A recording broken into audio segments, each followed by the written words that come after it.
Welcome to the Cross-Threaded Wheel Nut podcast, where the cars are fast, the stakes are high, and Aston Martin have arrived at Honda's home race looking less like a works project and more like an expensive misunderstanding. And Red Bull have somehow managed to put Max Verstappen in 11th at Suzuka, which is either a strategic innovation or a cry for help. This weekend has had everything.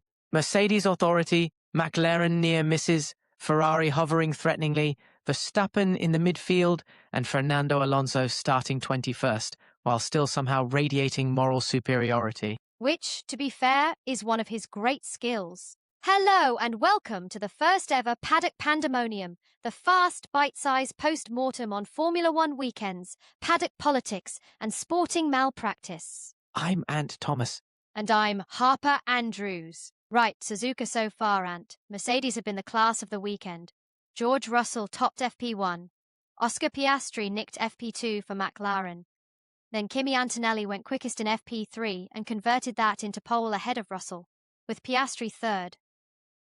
Behind them, it's Leclerc fourth, Norris fifth, Hamilton sixth, Gasly, Hadjar, Bortoleto, Lindblad, and Verstappen marooned in 11th.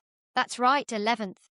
So, Mercedes have turned up to Suzuka and basically said, "Right, kids, a perfect track to show you all just how much better our car is in nearly every situation." And for Antonelli, this is not some random fluke. Mercedes came into Japan already 1-2 in the championship, with Russell on 51 points and Antonelli on 47, after Russell won in Australia and Antonelli won in China. This is not promising. This is a genuine front-running operation. And let's all take a moment for Harper, who has spent years emotionally investing in Fernando Alonso's eternal menace, only to now be confronted with a new Italian child casually taking pole at Suzuka. I'm being very mature about it. You're glowing. That is annoyance. Antonelli on pole at Suzuka is deeply rude, by the way.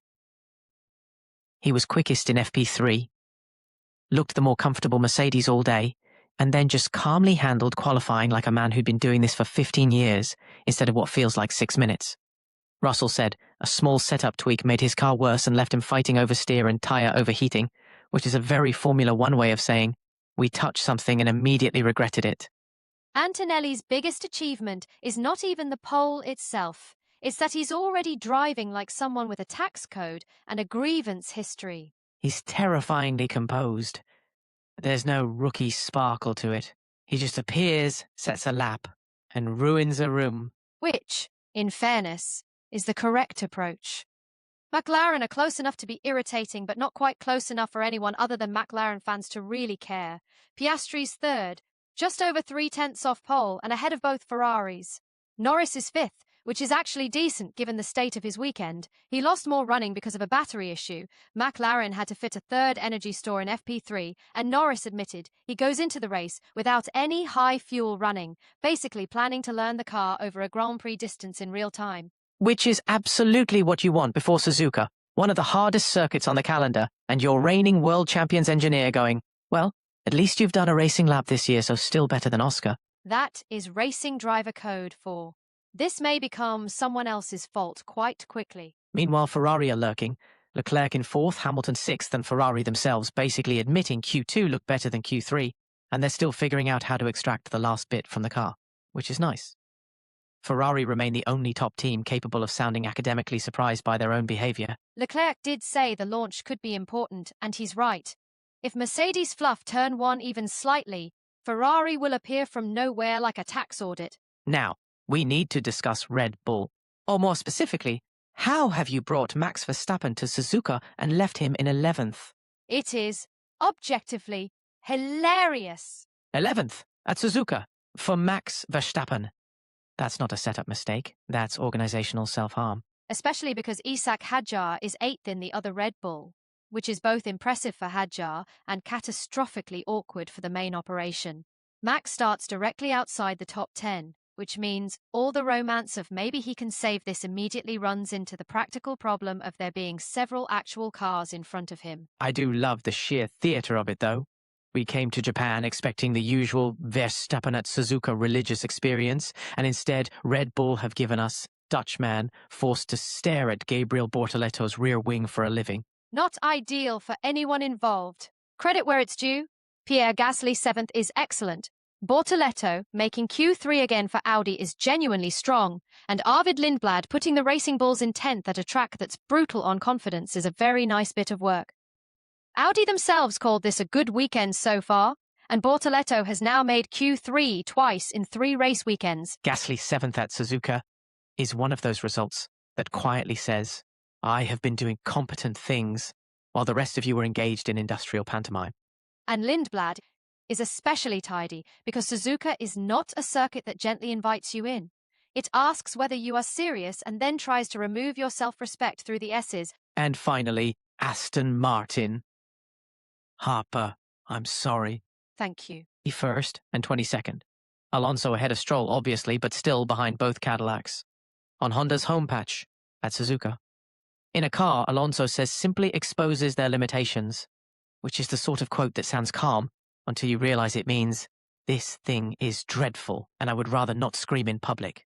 There's something uniquely bleak about Fernando Alonso being reduced to a mileage-gathering exercise, while Lance Stroll is openly saying the target is, essentially, to finish. Not score, not fight, finish. That is not a race objective. That is what you say about a hen do. And now, time for the awards. The golden wheel nut goes to Kimi Antonelli, pole at Suzuka, fastest in FP3, and increasingly, the answer to the question, what if Mercedes simply made the whole thing everyone else's problem? Agreed. The cross-threaded disaster class goes to Aston Martin for turning 2 World Championship caliber names, one extremely expensive project, and a major manufacturer alliance into a back-row tribute act. Regretfully. This is no longer a development program. It's a televised hostage situation with sponsorship decals. A brief moment of competence goes to Pierre Gasly. And main character delusion goes to Red Bull for assuming Suzuka would sort itself out while Max starts 11th.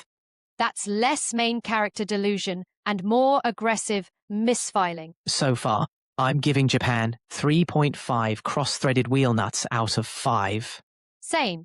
Good tension, strong qualifying jeopardy, elite Antonelli content, and enough weirdness in the midfield to keep it lively. Could go to 4 if Verstappen spends tomorrow driving like a man trying to recover stolen property. Could also drop if Antonelli simply disappears into the distance, and the rest of us are left watching strategic spreadsheets. One key thing for tomorrow, Suzuka is usually kind to pole.